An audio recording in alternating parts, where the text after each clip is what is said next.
Ladies and gentlemen, good day and welcome to MacFos Limited FY2026 earnings conference call hosted by Him Securities. As a reminder, all participant lines will be in listen-only mode, and there will be an opportunity for you to ask questions after the presentation concludes.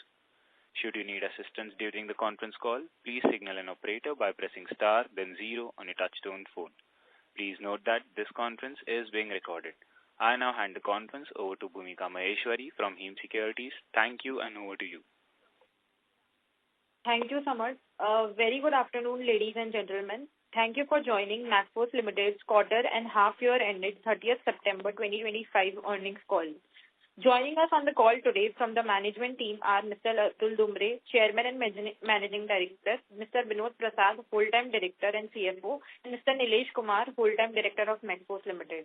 We will now commence the call with the opening thoughts from the management, post which we will open this forum for the Q&A session where management will be glad to respond to any queries that you may have.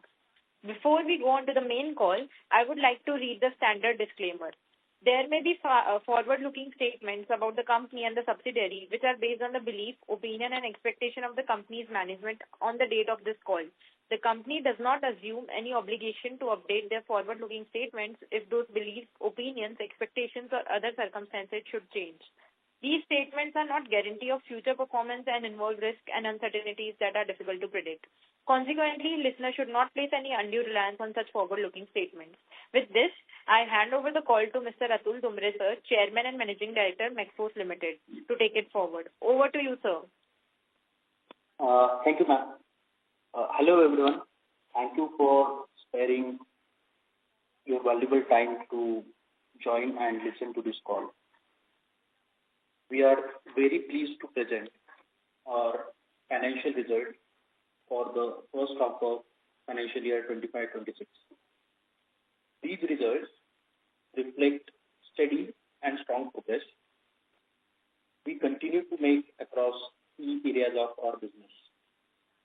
During this first half of the year, your company has recorded a total revenue of roughly 129 crore with the EBITDA margins of roughly 15.5 crore and a PAT of roughly 10.2 crore. To make a fair comparison, excluding our one-time bulk orders that we have had during the 24-25 first half, which were around 71 crore. If we exclude those orders, our revenue has grown by an impressive 71% year on year. Compared to quarter one of financial year 25-26, our PAT has declined marginally by 1%, about 1%. This is primarily due to temporary factors. One is the promotional offers that we did during Independence Day sales and the salary revision following our July appraisal cycle. We continue to see strong and growing demand for our products. Notably, we are witnessing an increased traction from our corporate customers and also seeing encouraging repeat purchase orders from our existing customer base. This growing trust reaffirms our optimism about sustained demand for future in our offering. This is also reflected in our average order value, which is higher by 27% compared to half year last year and half year this year. A key driver of our growth remains our well-curated expanding product portfolio, which is supported by competitive pricing and a strong customer support. During this H1, we have added over 20,000 new products, which has significantly broadened our product portfolio and strengthened Fogu's position as comprehensive and preferred platform for our customers. In addition to our digital marketing initiatives, we have actively participated in several domestic exhibitions. These efforts have enhanced our brand visibility, strengthened our market presence, and allowed us to explore more organic and cost-effective marketing channels. To support our growth, we are proactively strengthening our IT infrastructure, enhancing order fulfillment capacity, speed, and improving intra and inter-warehouse management systems. Our core business indicators, such as traffic on our website and application, total orders that we serve, average order value, and customer retention, all show continuous strong growth and encouraging trends. Looking ahead, our key strategic roadmap continues to be guided by ROBU 1.2 and ROBU 2.0.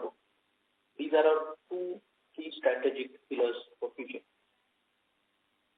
ROBU 1.0 represents our core electronic distribution business, and here our focus remains on offering high technology products at competitive prices, supported by responsive customer support service and minimum lead times.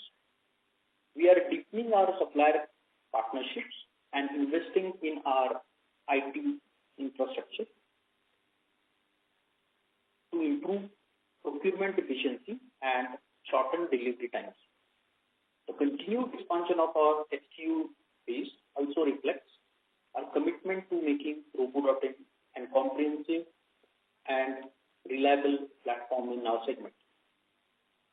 Of course, ROBU 2.0 focuses on building and scaling our proprietary product ranges with special focus on drone category.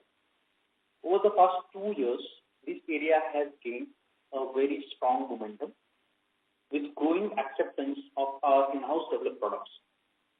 We have successfully supplied drones to few defense establishments this H1. While volumes are still modest, the response has been truly encouraging.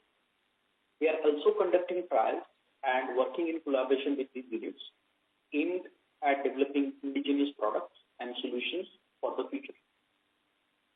I thank you for your continued trust and support. As we always say, we always consider our shareholders as our core partner. And your continued support always inspires us to keep pushing forward, to build a stronger, more innovative, and future-ready ROBU.in. I again thank you for your valuable time, and my presentation is over for today. Ma'am, over to you.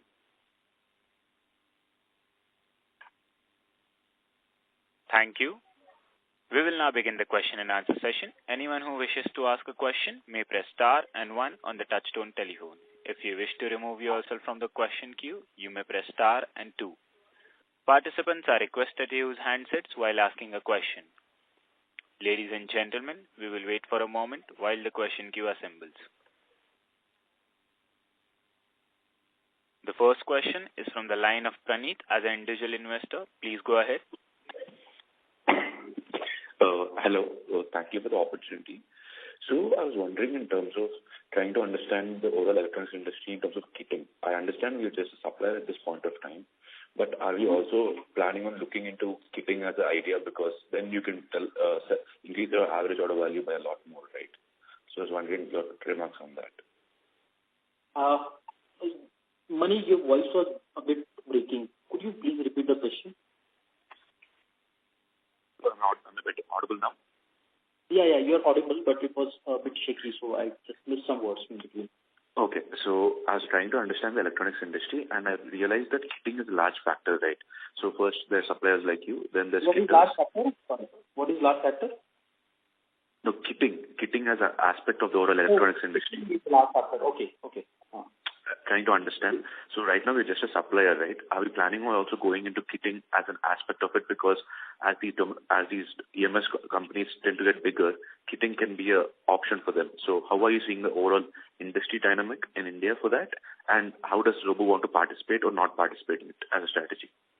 What do you mean by kitting? And I just want to get more clarity on your question. So like getting these components, so whenever, let's say, hypothetically, you need a PCB, there's usually these specific components that these companies tend to kit together and just send it out, right? So something like that. Okay. So I got your question, Mani. Sorry for just getting clarity to be 2-3 times maybe. But overall electronics industry, as you rightly said, that there are these contract manufacturers who also play a key role in electronics industry. And in our understanding, it's not kitting, but the phrase that we use is what is the availability that you have. So if we are having, let's say, 100,000 discrete components on our website, and some manufacturers have a board, PCB board, what is the fulfillment ratio for that board? Is it 70%, 80%, 90%? What is it? And I think a lot of decisions by those contract manufacturers are governed by this factor also, because they prefer to buy from maybe one or two, at least one player who is having most of their components. So we, of course, want to be part of this industry. And with that in mind, I think around a year or year and a half ago, we have started aggressively adding the discrete components. You can see that in our presentations or in our in the data that we release, that we have been increasing few thousand components every quarter. That is mostly these discrete components. And when we have enough portfolio or enough number of SKUs on our warehouse in stock, I think this will certainly play a role. We have already seen some positive signs of having the SKUs. We also have launched a BOM tool, because the discrete components have, like, there are sometimes 100, 200 SKUs on your one simple board. So we have recently launched a BOM tool, which will help you upload an Excel and get the bulk availability and price by uploading Excel rather than one-to-one. So yeah, so we are looking at this industry right now, not much, but we have plans to support these contract manufacturers. Understood. So, and another question is regarding the overall industry. I understand that Robo has a proprietary a great VAT selection, and on top of that, in terms of inbound orders, you have a great website which tends to cater to most things where others do not. But the thing is, at the end of the day, there are many component suppliers like you, similar in the industry. I agree with the smaller SKU count. But the thing is, I was wondering how do you plan on positioning yourself, and how is the overall market developing? Because as these contract manufacturing, as the electronics industry develops in the country, there's a chance of everyone also participating in it. So how does Robo see its position in this? Because with many suppliers, what ends up happening is, if they're B2B especially, they tend to squeeze on the margins. That's my opinion on, like, I think that's how it works. So I was wondering how does the management see the overall industry, because there's so many players, and how does it see itself going forward in terms of growing revenues, because there are much bigger players than Robo also in the market? Yeah, so looking in the future, there is no doubt that any industry, let's forget about electronics industry, any industry that you name, where there is honey, there will be honeybees. So the more and more electronics industry go, and this distribution and other businesses go, there will be more and more players. And it will result in what it generally results, a little bit lower margins into these bulk orders. But the overall size is also huge. The overall size will also become huge. It's already a big industry, and it will keep on continuously growing.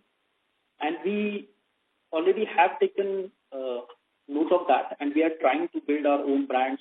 We're also trying to build Robo 2.0, so that, let's say, 5 years down the line, even if we have 1.2 business huge in terms of the total revenue, we will, and slightly lower margins because of huge orders or whatever competition we have, we're still able to plug in those margin gaps with the activities that we have already started maybe 2 years back or maybe this year. So yeah, that's the simple answer for this. Understood. Would you be able to give an idea on like the split of revenues between Robo 1.0 and Robo 2.0? Right now, we are not giving any split of revenues because Robo 2.0 is still just a kid. We have started, like if you see what we are saying to investors maybe last year or even this year earlier, that we have started 2-3 segments and we are just making products, listing on website or selling in the market and see what is the response, what is our technical strength, how much acceptance we are getting. So now we see that for drone segment specifically, we have seen a lot of traction. So now we are focusing on that segment. And I think it's a long-term play. So there will be a time when we'll have to focus more on revenues. So right now the focus is more on building the products and generating market acceptance. So I was wondering, like, more to understand the report card between Robo 1.0 and Robo 2.0. So what are the factors that went well for Robo 2.0 for this quarter? So to understand a better perspective, because as a company is making a strategic shift in terms of growing just from one aspect to other aspects, I think as an investor, I would like to understand like how it is working out and what worked out for the quarter, for the first half, and what didn't work out so far. So I was just wondering about that sense. Yeah. So the fundamental of why we are doing Robo 2.0, why we are focusing, I already gave you the answer.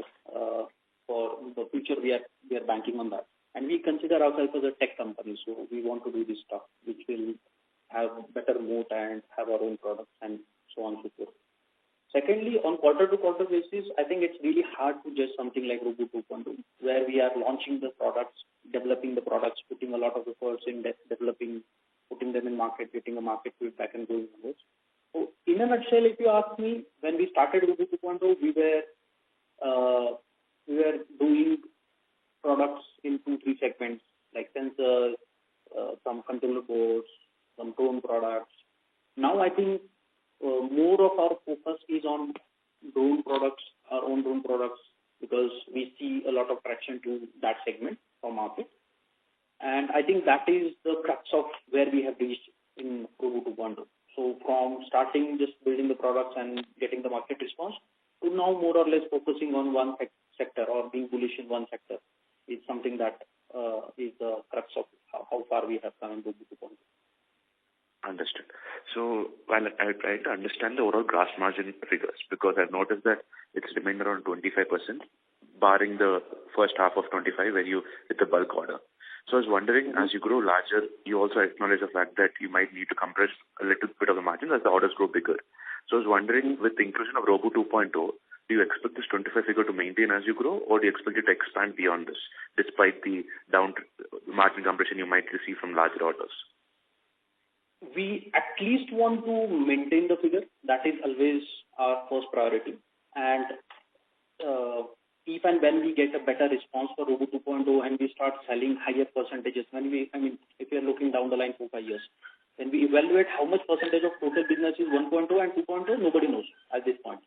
So yes, it will totally depend on how much of the success or the overall revenue we are able to generate with 2.0. And not only that, what is that compared to the total growth of Robo 1.0? And that is really hard to predict right now.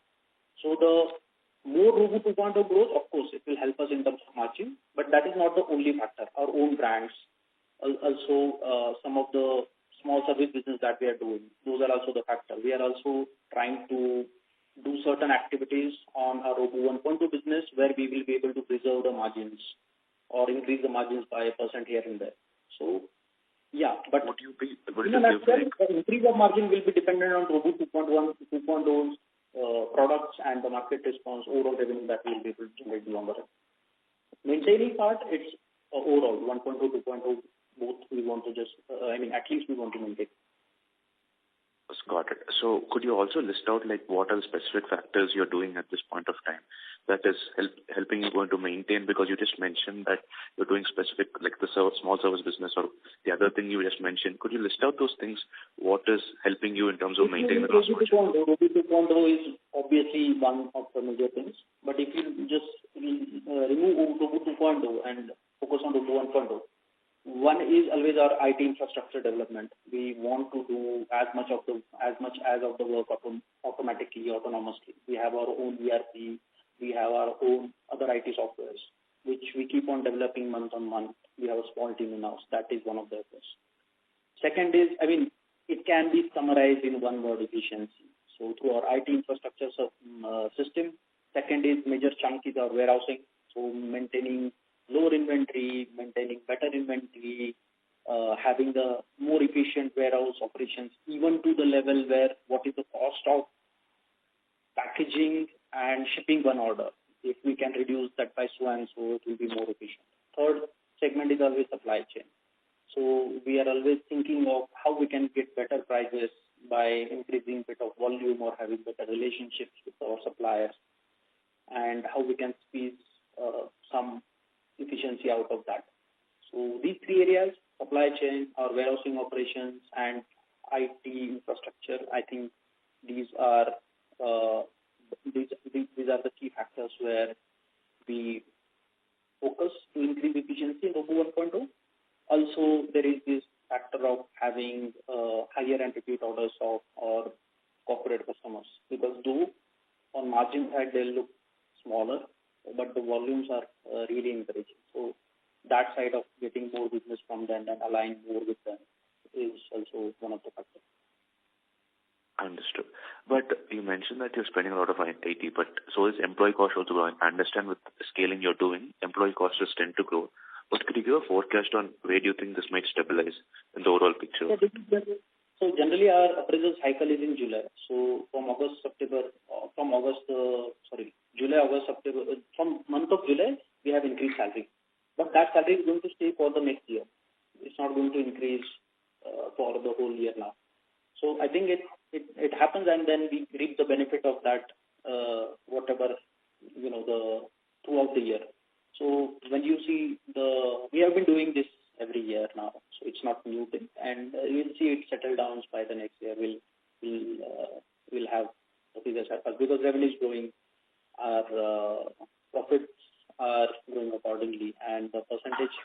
So the important thing is what is the percentage of the employee salary in total revenue that we have. So that we always have our eye on, and year on year we keep on reducing it a bit by bit. So yeah, it's okay. Understood. So you're not expecting it to grow the workforce. I'm just trying to understand, because it went from... No, we're not expecting it to grow like that. It's done for this year. Now next year we'll see.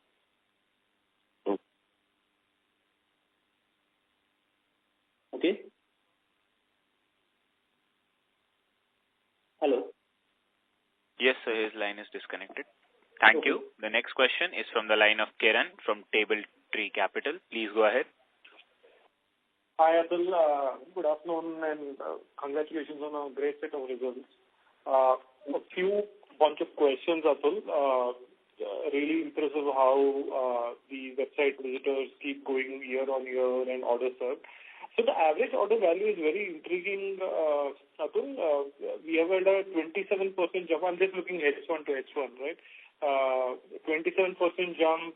Even if I look at FY25 average, it's 25% jump. So what has changed in this H1? What drew? Was there like some one-time order which drew up which grew the average order value, or is it the product combination that has gone up? What is happening there? So it is combination of 2-3 things. One is the products. It's always factor of what products people are purchasing and what segments are doing better for us and not so good for us in this particular H1 quarter. Second is we have seen that repeat and corporate customers are buying higher volumes. So that is also an impact on average order value. So I think these are 2 key parameters that increases our average order value. Got it. And follow-up then is, do you think around this value it is stabilized, or it will come down back to 4,600 like we did in FY25? So I just wanted to get that average order value rate. To be very honest, it's always a very complex question whether the average order value will go, because when you are looking at 100,000 plus SKUs by now is just very, very complex. However, we have some factor under our control. So we always try to keep on pushing the more to add to cart. We always try to keep on pushing the B2B customers, which are going day by day. So there are certain factors which we can control. We focus on them. But yes, I just don't want to blindly say that, it will go on this and not that. So it's an honest answer. So there are some factors in our company. We keep on pushing them, but the product mix and customer mix, if we receive a lot of new customers, in a way it's a good thing, but the average order value is going to go down. If we receive a lot of new customers to our component segment or new customers online. So that's the honest answer for that. Got. The only reason I asked, Atul, is volume into pricing is how we generally understand FMCG. Volume has jumped by 37% and average order value by 27%. So that's the 70% growth. Yeah. Got it. Okay. So that's the first question. Second question, Atul, we've had a very steep increase in the number of SKUs, right? We were 50,000 at sometime H1 last year. We jumped to 71, and now we are at 1 lakh. How many of these SKUs, like 1 lakh SKUs, do you truly see offtake? Like, is it 20% of the SKUs that you truly see a large offtake, or is it all 1 lakh SKUs? I'm just trying to understand, because tomorrow, by March, maybe you'll say, I have 2 lakh SKUs. I, as an investor, don't understand what that means. Yeah. So I get your question. This is a question I think that we get almost every call. But yeah. So the number of SKUs is not directly proportional to the revenue that we do or the company's growth.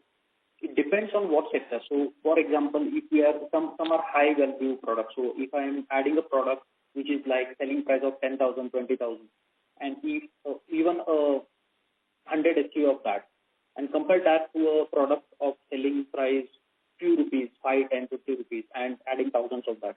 So, it's almost the same when it comes to revenue terms. However, we have been consistently saying that this current SKU growth is because we are focusing on the component segment, which has very small components with a smaller price. But to have a complete portfolio, you have to add at least around 100,000 SKUs and then see. So I think that phase for us is almost over. We have created a base portfolio, and here onwards, these aggressive numbers, at least in terms of new added SKUs, you may or may not see. It depends on how our revenues and how the mix of that component is working for us. However, that will not signify that, hey, Robo has stopped growing. So even if you add a few hundred SKUs, new segment or new brand which is having a higher sales price, it will still mean the same for us. So we never look at SKUs, we just always target some growth each year, and for that, then we go segment-wise, whatever segment we feel best, and in that segment, whatever growth I'm expecting, and for that, whatever needed to be done. So for 1 crore revenue growth in that segment, if I have to add 5,000 SKU or 50 SKU, doesn't matter to me. That is not our primary intent. Our primary intent is total growth of 5 crore, let's say, for example. Then 1 crore growth from each segment. Then this segment, 1 crore, okay, only 50 SKU. If I add new brand, I'll get it. For this segment, if I add maybe 20,000 SKU or 10,000 SKUs, I'll get it. So that's a top-down approach. Of course, we should keep on adding SKUs, but the number is not that directly proportional to the growth and revenue. Yeah, understood. Last couple of questions, Atul. Yes. Previously, in previous calls as well, you said we'll try to grow at 50% CAGR and 8 to 10% PAT margin. I know we've grown by 70% in H1. I'm assuming there's no one-time order and everything else in this. Do you continue to maintain, will continue to grow at 50% over the next couple of years with 8 to 10% PAT margin? Yeah, we have always said this, that we are confident about our historic growth and will be able to maintain that growth. If you look at this quarter's numbers, they're outstanding. To be very honest, they are slightly above even our expectations. So we just don't like to put a number to it, but yeah, in all honesty, we'll we are still very confident about our historic growth, and next 2 to 3 years, we believe that we'll be able to continue on a similar growth path. This H1, the numbers are even above our expectations. I mean, we have worked for it, but 2-3 things have 2-3 of our decisions have fallen in the right place and in the same H1 to have this happen. We are happy with this. But yes, the historic growth, we are confident that will continue. Got it. So there's no one-time order? No one-time orders in these numbers. Because from day one, we were very clear. I mean, we are an honest company. I keep on saying this. We are an honest company. We are honest founders. And even if you look at our results or the public level document and calls, we always said that there were one-time orders. We didn't want our investors to get too excited because it was the truth. And we knew eventually that, it will come down to this point where we may or may not have was the situation back there, but there will be times when we don't have those orders. So it's best to be honest, and that takes you a long way. So this quarter, again, I'm saying that it's even above our expectation, what we are expecting, because 2 or 3 of the decisions that we took, they all paid off in the same H1, and it was really good H1 for us. However, we don't expect this to continue as well, but our historic growth, yes, definitely yes, for next 2 years. Good. PAT margins, Atul, 8 to 10? PAT margins also we want to maintain around 8%. That's our target. So we always have a gross margin in. Okay. Sorry. Go on, Atul. Yeah. So we always want to maintain around 8%, and our thinking process is very simple. We always take our gross margin. We have 4-5 of our top expenses, and we just want to keep them under control in terms of percentage of our gross margins or total revenue. I mean, that's a simple thinking process that we follow, and we just keep our PAT margins at the top. So, okay, this is the PAT that I have to maintain. So this is the money that I have to fit everything else in percentage, and then that is what we keep on driving. Got it. Last question, main board listing. I know you can't list a main board till March 2026 because of whatever regulations. Are you guys in the process to kind of apply for main board movement or not really? So yes, we know that till March we cannot do. I mean, that's out there in the open that we have to wait for 3 years, and even our situations, we have discussed this topic, but we have never discussed this in detail. I mean, what are the pros, what are the cons, and whether we should do it now, because we are just becoming eligible. We can do it anytime after that. So it's not on the table right now. Let's see how it goes. Okay, sure. Thanks. I'll join back in the queue. Thank you. Ladies and gentlemen, in order to ensure that the management will be able to address questions from all participants in the conference, kindly limit the questions to 2 to 3 per participant. If you have a follow-up question, please rejoin the queue. The next question is from the line of Swaraj Mehta from Perpetual Capital Advisors. Please go ahead. Hi. Thank you for the opportunity and congratulations on a great set of numbers. One bookkeeping question. Advance to suppliers was in short-term loans and advances was about 12 crores in FY25. So I just wanted to understand why do we have to pay advances, and how much was it in second half FY26, first half FY26? Okay, so the advances first half of the 26 is 27 CR. Okay, and it's not actually the advance. So a lot of our business is distribution, which is when we pay to supplier and then the material is shipped to us. Most of that is international. So when the material is shipped via air, it takes certain time. It's shipped via sea route, it takes certain time. And there are sometimes there are some production limitations. So when the material is getting shipped, there is some delay in that production time also. So yeah, so we are not actually paying advance such as we are mostly paying to, I mean, the advances that you see mostly are the material in transit. I mean, simple way to consider that.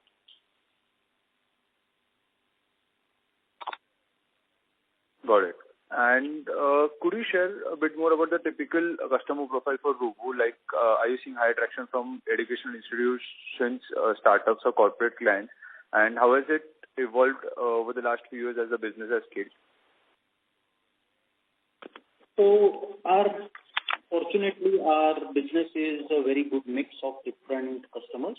So, I mean, the classification that you gave, so there are educational institutes, there are government institutes, there are corporate customers, there are some customers who are paying online without GST, there are some customers who are paying online with GST, so we know that they are some startup or small companies. So, if you want me to share the split of everything, as a general rule of thumb, we have stopped sharing those splits. But in a trend basis, we have seen our business from corporate customers. That is, so there are two sales teams. One is the online sales channel, and second is our corporate sales team, which do sales with our selected corporate customers. So that second part of the business we have seen growing from strength to strength since last 4-5 years. And also, even in our online orders, we have seen more and more customers coming up with GST numbers. So it signifies that there is a strong growth of the new companies, small companies who are placing small orders, and we have a pool of customers there who can, I mean, eventually some of them will grow and will have bigger orders with us, which our corporate sales team can handle. So that this is the overall trend that we see. Okay. And within startups, what kind of startups do you usually need this? And whom do you provide robo products for drones? And yeah. So we are, as on today, I think we are doing some 45,000 orders a month. So it's really hard to pinpoint individual customer or individual category even for us. So we have startups from all the categories that you can think. I mean, just imagine we are serving 6 lakh orders a year this year. So it's a big pool, and it's almost like a universe where you can see a startup from. So if you see India's startup portfolio, and if you see that, you know, there are startups from medical, startups from automobile, maybe IoT, machine learning, from drone, from industrial automation, healthcare. So that same pool will be reflected in around similar percentage in our database because it's a big database. And if you're talking about drones, that is one of our strong segments since we have started early in that. Like if you talk about components or automation or other, there were some conventions there before, but we have been one of the first in India to start the drone segment. So a lot of drone companies that are doing business in India, startups, small scale, big scale, are buying with us. I'll not say that every drone company is doing business is buying in bulk. So some in small, medium volume, some in large volume. So yeah, it's a mix like that. Okay. And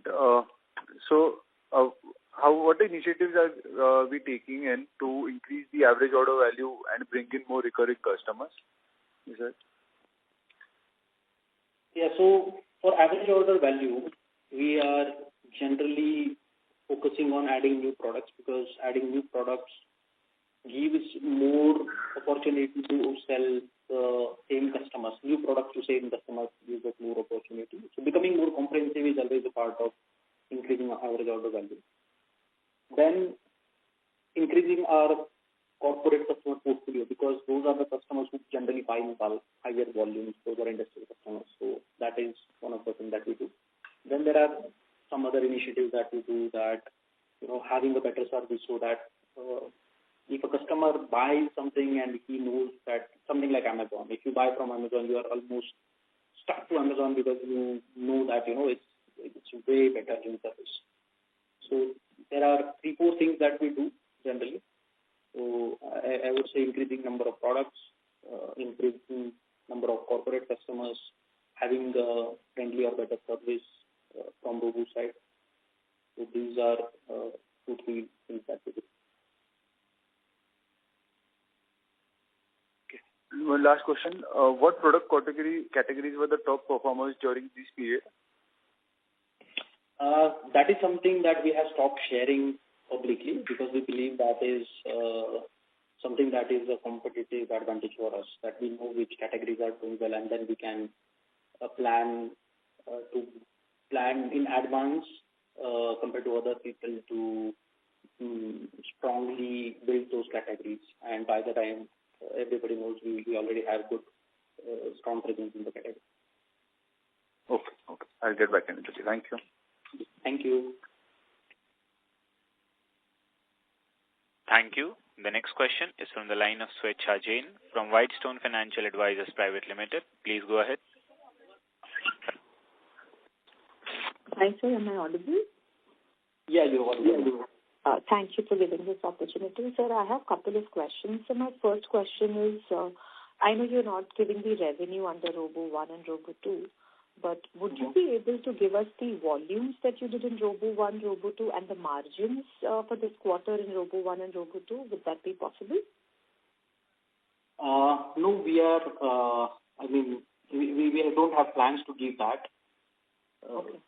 We have said last time, I think that the Robo 2.0 volumes are still insignificant. I think less than 5% of our business. So that is the number that we have given. So majority of the revenue is from Robo 1.0. And to understand how Robo 2.0 is doing, we understand that investors are very excited. They are always trying to figure out how Robo 2.0 is doing. So in Robo 2.0, we have been launching new products consistently. I think right now we have around 300 plus products in Robo 2.0, which is product developed by us. I'm not even talking about the pro-range brand products. Our own developed products, we have more than 300 plus. And we have now almost focused on the, majority of our efforts in Robo 2.0, they are focused on one category, which is drone, because we have seen a good traction in that. Other than that, if you're talking about margins, so our gross margins are in the level of 25%. When we are doing Robo 2.0, our margins are in the range of 10% plus at least, so around 35% plus. So that's the gross margin that we are doing right now. And I think, as I always say, the Robo 2.0 is just a kit. So we don't really want to burden it with the expectations or targets of revenue. Right now, the focus is to build strong fundamentals, develop new products, put them in the market, get the traction from customers, and see where we can go more aggressive day by day, month by month, quarter by quarter, looking at market response. And eventually, some of the products will hit, and we are hoping that those products, when we focus on a long-term period of 2-5 years, almost 5 to 10 years, will become one of the key building blocks of Robo as a company, give us competitive advantage, good margins. And the result of that we have seen. We have this quarter or this H1 only, we have done some defense military orders. Again, volumes are maybe moderate or modest even to say. But that signifies that we have built products which can be used there. Those are all Robo 2.0 products. And we are doing trials with some of these. So we see that, this is a good opportunity for us. This wouldn't have been there if we wouldn't have started 2 years ago.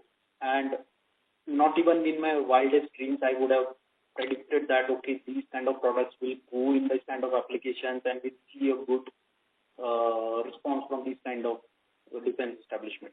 So yeah, I think we are taking things as they come for Robo 2.0. Right. So just to follow up, sir, in the drones, if you could just help us understand, what type of typical drones are we making? What would be the typical applications, and the type of drones that are we making? Whom are we typically competing? I'm so sure there would be other competitors. And, what kind of competition are we facing from Chinese players or unorganized sector in this? And then in Robo 2.0, at some point in time, are we also looking to servicing drones then, Okay. So we are actually not making any drones as of now. Not for the general customers per se. We are focusing on building some of the drone parts and products with proprietary technology of our own. And the drones that we are doing for some military defense applications, I think we are even not in a position to disclose the details there. For obvious reasons. But yeah, whatever we can say, we are not doing anything for the general market. If you are talking about drones, we are doing parts. We are developing technologies that can be used both military and civil applications. But some drones that we have built for military, I think we cannot share the details over here. Right. I hope you understand this. Yeah, of course. Okay. Yeah. So at any point in time, then, do we plan to get into making drones for the general consumer? For any other users? Not right now. Not right now. Right now, the path is simple, that we are making our own technology. So we believe that it's best time right now to build the technology in the different drone parts, that we know the market really well. We know the customer, we know the suppliers, we know the gaps in Indian market.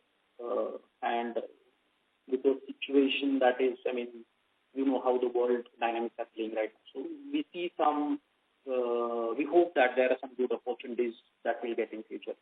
So we're just focusing on building the technology right now, and there is no plan to make a complete drone possible as of now. Okay. And so would you be able, you wouldn't even be able to give us the revenue split, right, between Robo 1.0 and Robo 2.0, right? No, we won't be able to. We don't believe that. If you just want to take a number, it's less than 5%, it's minuscule. I better say even around less than 2% if you want to, ask me for our own developed product. Okay. And so just last question, do we have any active order book? Like, do we work on an order book basis? No, we don't have any active order book right now. We are doing some trials, and we have some orders with the defense establishments. However, I just don't want to get investors excited with that, because the volumes are really modest right now. So even if we get those orders, it will be like not a big business. If something like that happens, we'll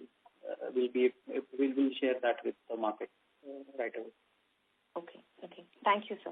Really appreciate it. Thanks. Thank you. The next question is from the line of Rohit Prakash from Marshmallow Capital. Please go ahead. Thank you for the opportunity. It's always nice to participate in a Concall, and thank you for all the detailed answers. I just wanted to hear more on the supplier advances and debt. This is the largest our debt has been as percentage of a balance sheet. Could you give us your thoughts on, and I believe last year when the debt increased, it was against this one-off order where you had a fixed receivable coming. And this one, I believe, is against inventory which you're procuring, and it has to be sold to a large number of orders which you're expecting over the next 6 months probably. So could you give us an idea of debt in general and how high you're ready to go, and how do you think of inventory and debt and the risks around that? Yeah. So I think I don't have the numbers in front of me for the last H1, so I'll not comment on those. But this year, the amount that you see in advance, that I think is generally we are building up for the, if you see our historical trends, the H2 of the year we do more business compared to H1. So with the supply chain, meeting lead times, and delivery from suppliers, we are always building our inventory for that part of the year. And I think that is the point that you are trying to make, that when you see higher number of inventory, and higher number of inventory incoming, and then to buy that metal, we'll of course need to have some money. How long we want to go ahead with that, it's a simple calculation.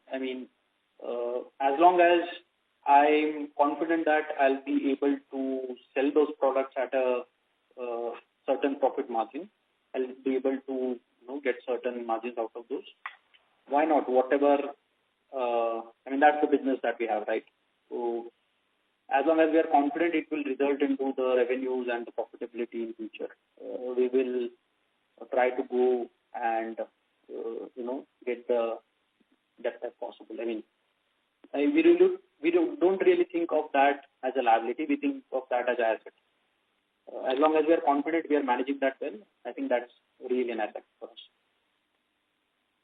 So, with the increase in SKUs and the inventory, like the historical 4 times inventory turns that we were used to maintaining, that the whole inventory should rotate 4 times in a year. Are we confident of that, continuing with the increased SKUs in inventory also? Yes, even today, if you look at our inventory rotation cycles, it's, I think, 4.5 times a year.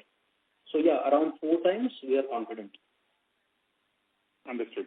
And so, I think till recently, we had equity capital, which we raised in a year or so back, and that is what we were using for funding the inventory, and now we're using that. So, till what, how do you think of debt as a percentage of the balance sheet or as a percentage of the equity? Till what number are we comfortable, or how do you look at the maximum debt that you're willing to take?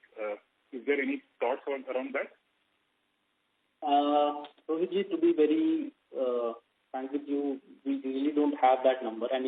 Our business perspective is always, if I need to buy, let's say, 10 crore worth of inventory of XYZ product, am I confident that I'll be able to move that product in a certain price point in the market? So I'll tell you. In this H1, we had an opportunity to buy one particular product in like 4-5 crores worth of money.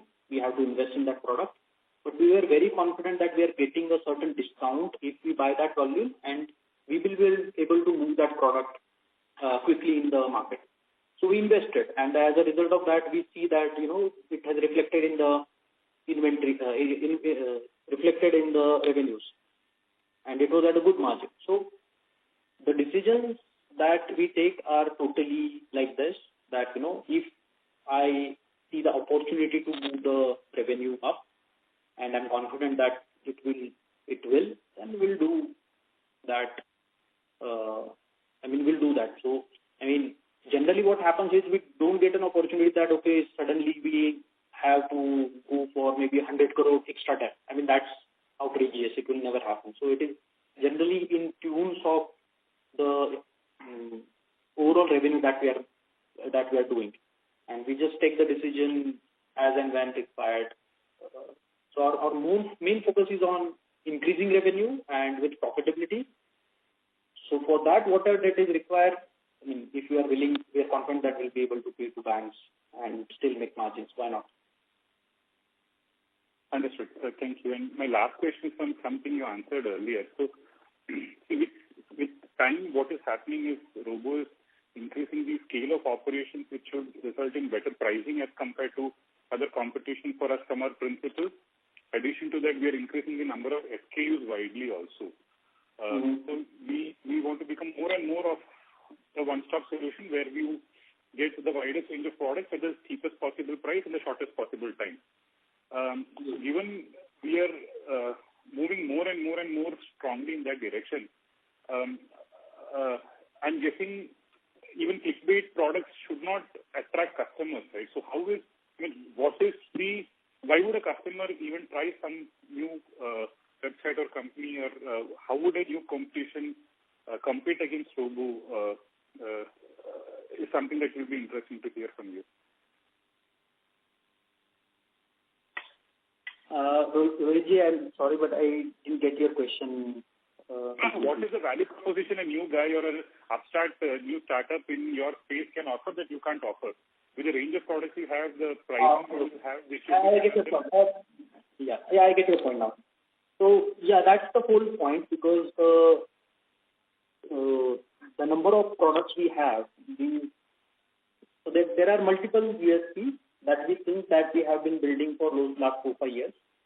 So number one will be the product portfolio that we have. So somebody asked a question about the contract manufacturers. So they at least require 60-70% of the products from one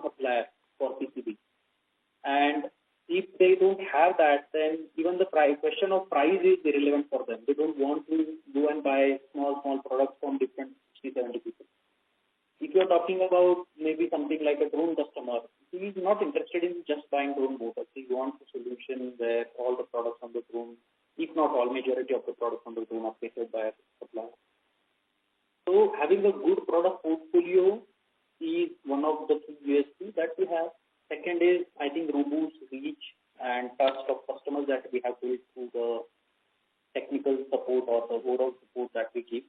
Third is building efficiency in our operations, because in this distribution business, more efficient you are, harder it becomes for other players to compete with you.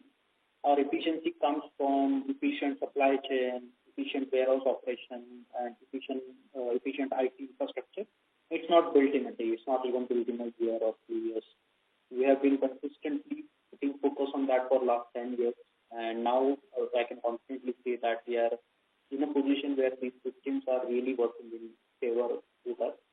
I mean, if we don't really have a good ERP system, forget about adding even 5,000 SKUs. It will become a nightmare for you. So yeah, so having a good product range, good brand name, customer support, having a good tech to build efficiency in your operations, I think those are the USP that we have. And we believe that they will help us in going in future. And we are not living in a daydream. We know as the total size of market will grow, there will be some competition and there will be some pressure on our margins.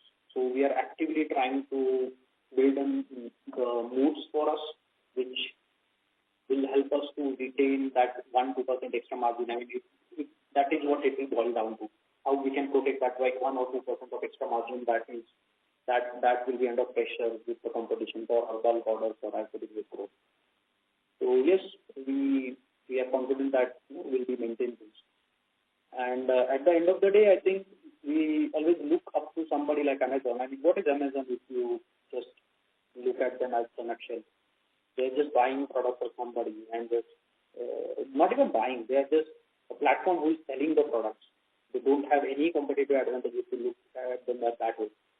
But when you see how they do customer support and how they control the market in India, it's like absolutely amazing.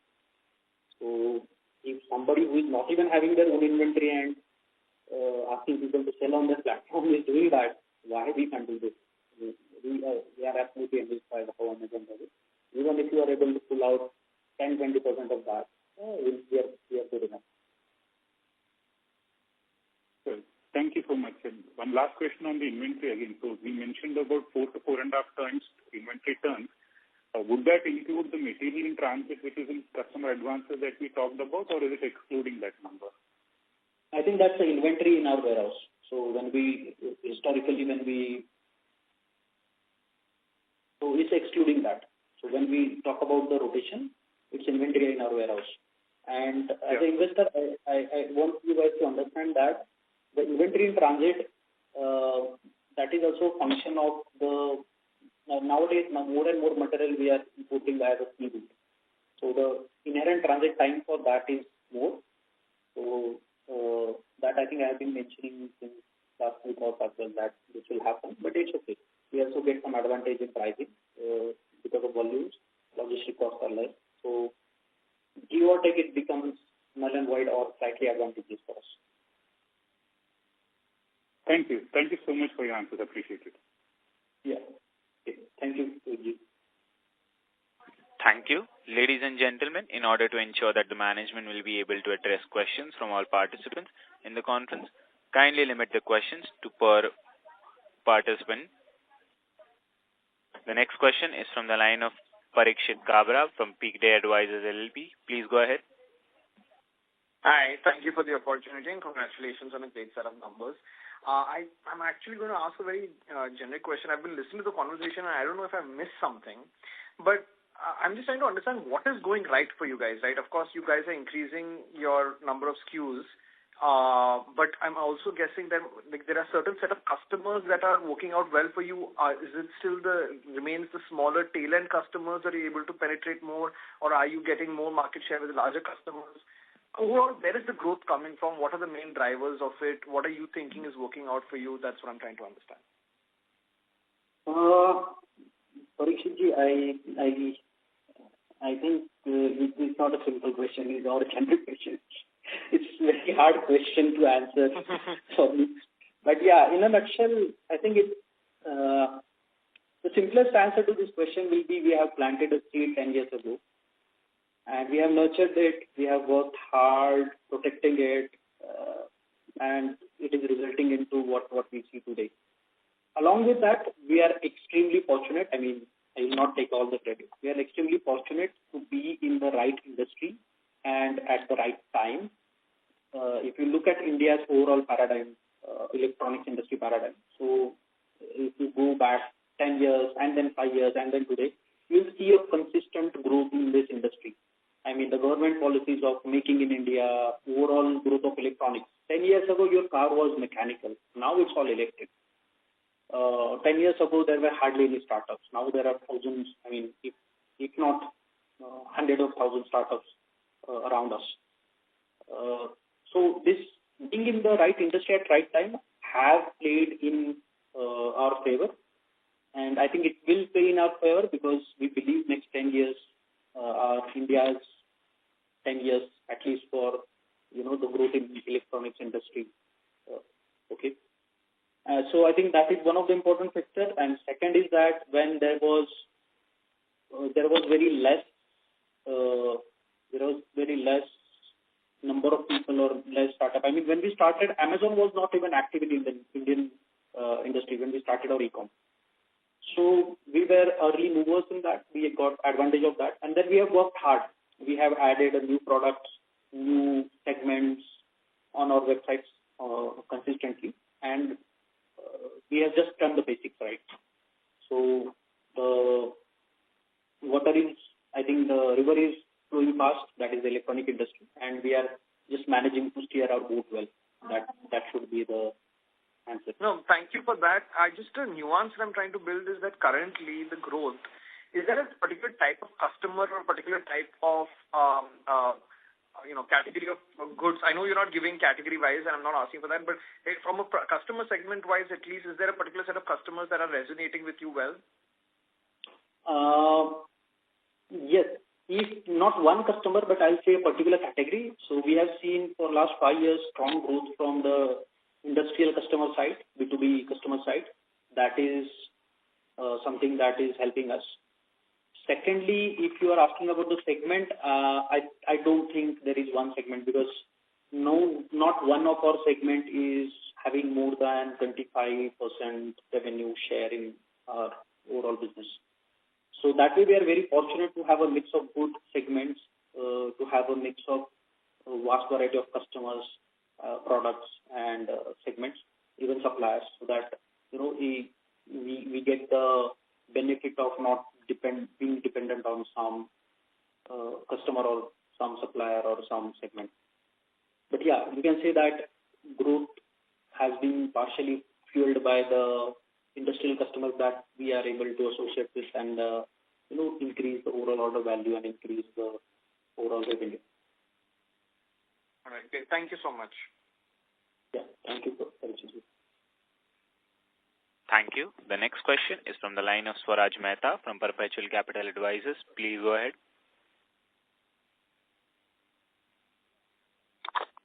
Hello. Hi. One on the other expenses side, that has been an uptrend in the last 4 quarters. And so what have been the factors contributing to this, and how do we see it going forward? And what were the advertisement expenses for this first half? Hello, Swaraj. I think Vinod will be in a better position to answer this question.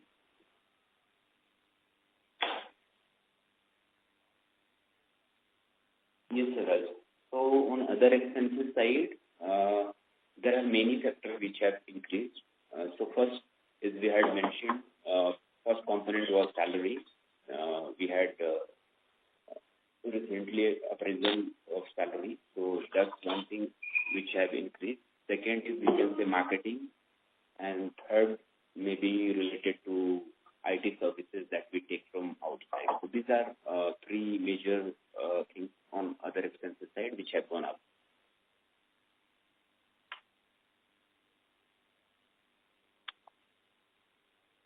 And how do we see it going forward? Is it going to remain in this range? So, Swarajji, the thing is that mainly I think the salary and the expenses will grow year on year. I mean, as you know, based on business, we need more people. Marketing, as I said, we always know that we want to maintain certain gross margin and then we want to maintain profit. So our marketing is bound to, the maximum limit of our revenue. So we don't want to go above certain percentage of our revenue in marketing. That is the internal policy. So you'll see marketing growing as the revenue grows, but we will never cross the marketing budget by a certain percent. That is something that we closely look at. I mean, for all the expenses. So the revenue, the salaries of employees in this percent, marketing in this expense. So other key expenses, 2 or 3 other key expenses are there. In this percent, we have to fit. That way, it gives us better control over the gross margin, the net PAT level that we land up with.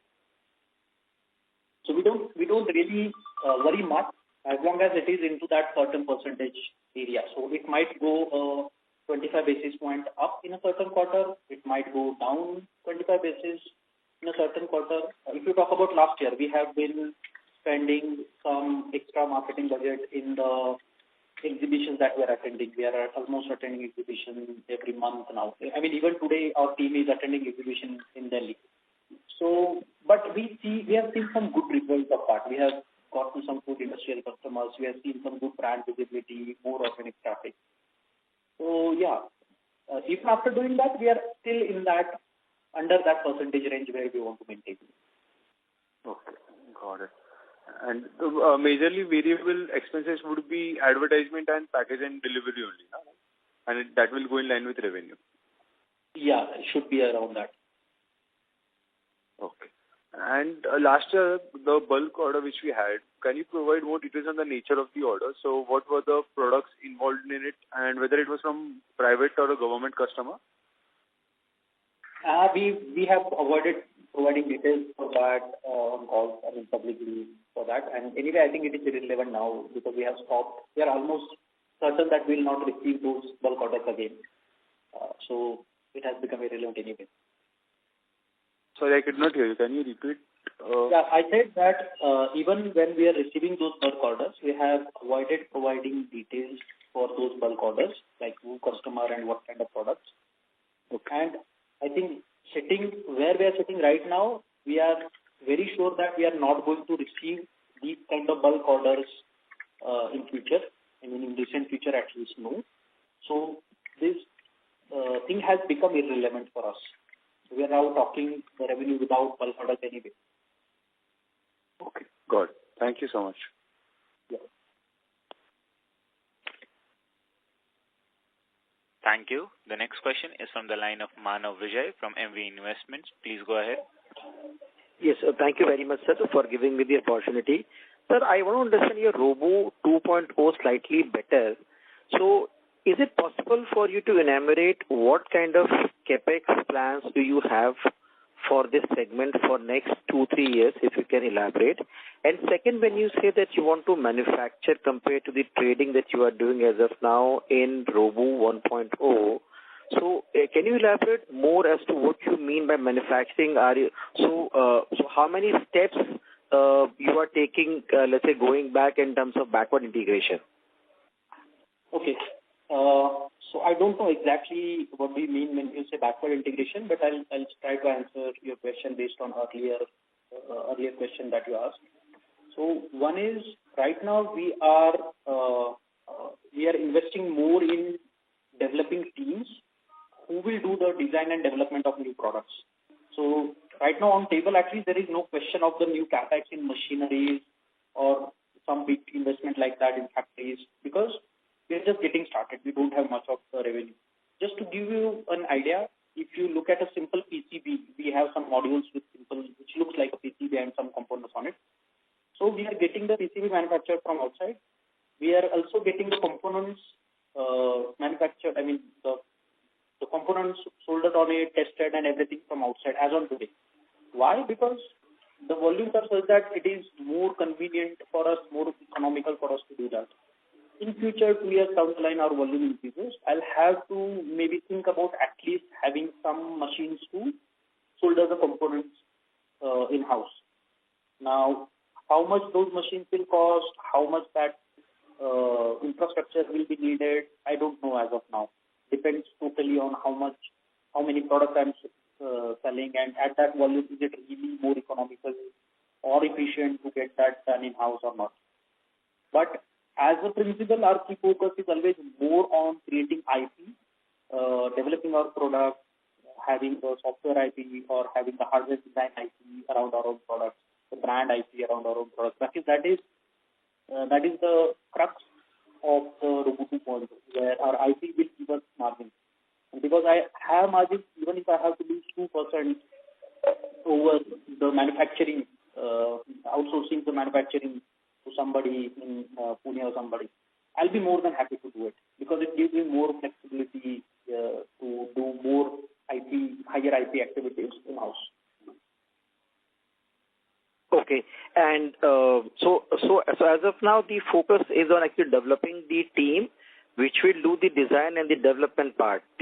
As of now, currently, the focus is not on manufacturing at all.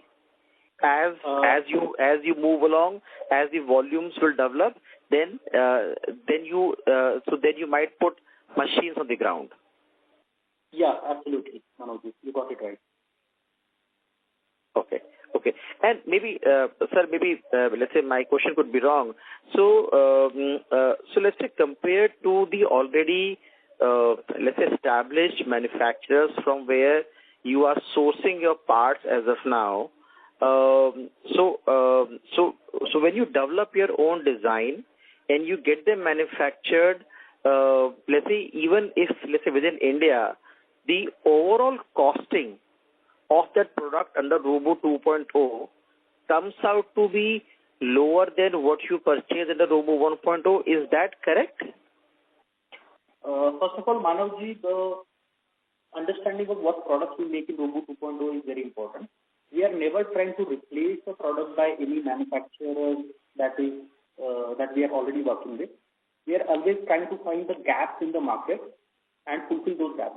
For example, when we say we are actively developing some of the products that are required for drones, now there is a huge demand for made in India drone components for obvious reasons.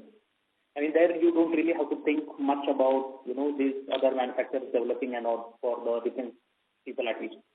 Secondly, if we talk about some of the modules and sensors we are making, there are some Chinese vendors who have very cheap products, but the quality is not so good.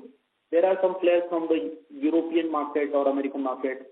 They have a really good product quality, but they are too pricey because of the manpower and distribution.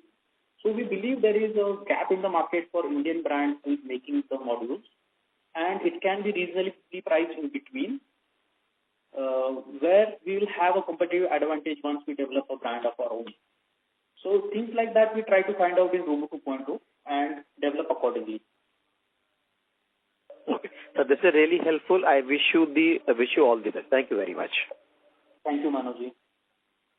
Thank you. The next question is from the line of Chinmay Nema from Prescient Capital. Please go ahead. Good afternoon, sir. I have two questions. My first question is that my understanding is that the categories like drones and learning kits, these are pretty fragmented in the sense that you won't find the same product across different websites.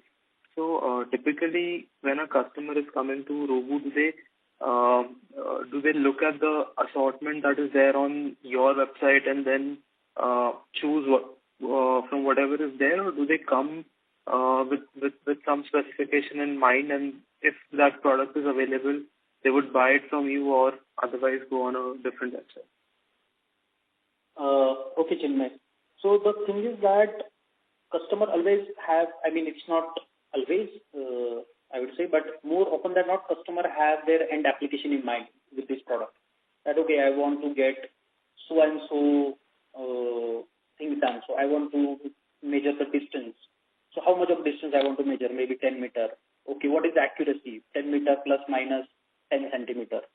And then they will explore their options. Okay, I have these 5 sensors. This sensor is costly. Why? Because its accuracy is 1 centimeter. This sensor is cheap. Why? Because the accuracy is so and so.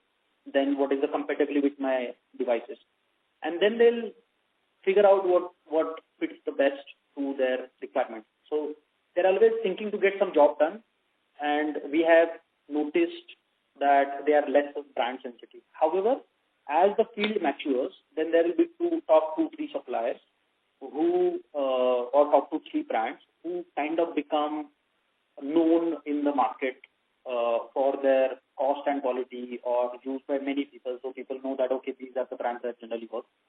So sometimes customers prefer those brands, but it's always secondary to their application. So first, my application, if I don't, I'll prefer this brand because I heard about this brand. But if my application is not sorted with that brand product, I'll go with any other brand. It's not much of a brand affinity that we see. Got it. So, for example, like on the other side of the spectrum, products like development boards, so Arduinos and Raspberry Pis, right? These are like pretty standard products available across many websites. So, do these flow fast on your platform, or do they not sell well? If you could give some color on this. Yeah, you rightly mentioned about development boards and Arduinos and Raspberry Pi being popular today.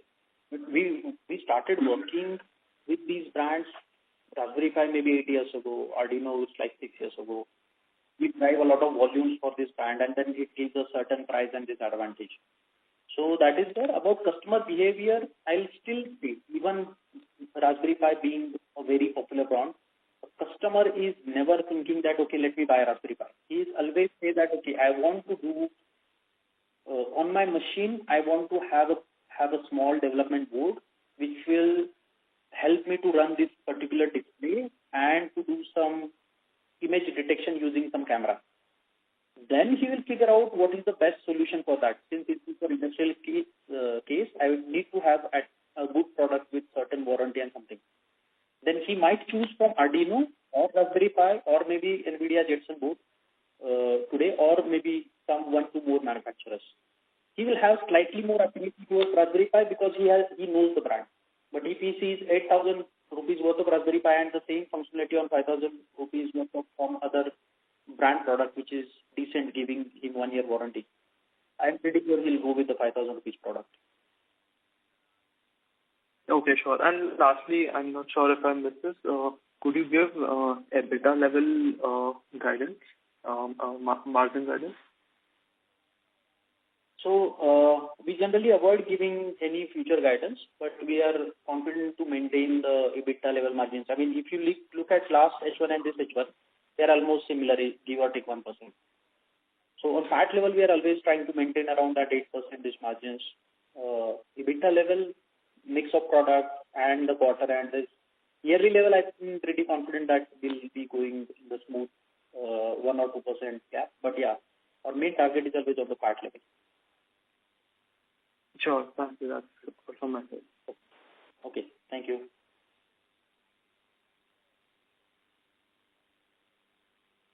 Thank you. Due to time constant, this was the last question for today's conference. I now hand the conference over to Bhumika Maheshwari for closing comments. Thank you, and over to you, ma'am. Thank you so much. On behalf of FAME Securities Limited, I would like to thank MacFos team for giving time and responding to all the queries in a very detailed manner. I would like to thank all the participants for joining this call. Now, I would like to hand it over to Samad for closing remarks. On behalf of FAME Securities, that concludes this conference. Thank you for joining us, and you may now disconnect your lines. If you found this video helpful, please like, share, and subscribe to Concall India for latest upcoming Concall.